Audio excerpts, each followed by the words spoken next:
బాబా మా పులి చూస్తూ ఉండదు.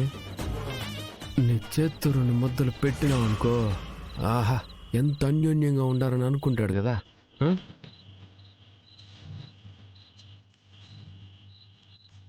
ప్లీజ్ పాపా, పెట్టు పెట్టు పెట్టు పెట్టు పెట్టు. సరేలే. అది పెట్టు.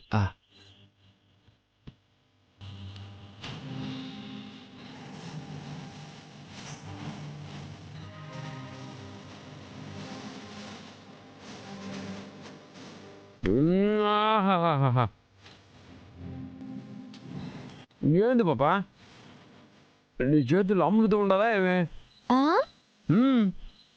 ఎంత కమ్మగా ఉండదో తెలిసినా, మా అమ్మ చేతి ముద్ద మాదిరే.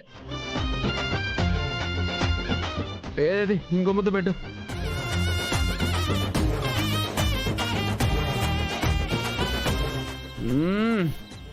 సూపర్ బాబా, సూపర్. నేను మళ్ళీ కాల్ చేస్తాను. ఇంకో ముద్ద పెట్టు.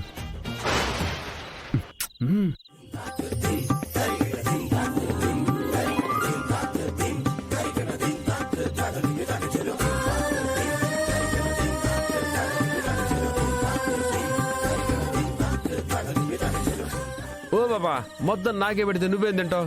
నువ్వు ఆగు, నేను తినిపిస్తా. ఇట్ట తీసుకొని గోరు ముద్దలా చేసుకొని ఇలా తినాలి. ఎట్టా ఉండదు?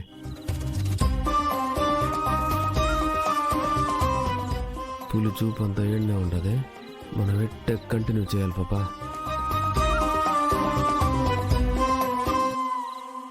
ఆహా, ఆరు బయట చల్లని గాలిలో ఈ వెన్నెల రాత్రిలో కట్టుకున్న దాని చేత్తో అన్నం తింటా ఉంటే ఇంత కమ్మగా ఉంటుందని యాబొద్దు అనుకోలేదు. బా బా, ఈ అదృష్టం అందరికి దక్కుతుందా ఏమే?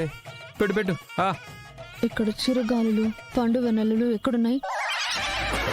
నువ్వు నీ ఓవర్ యాక్షన్. వాడడానికి బాగున్నాయి కదా అని పదాలు వాడేసినాను పాపా.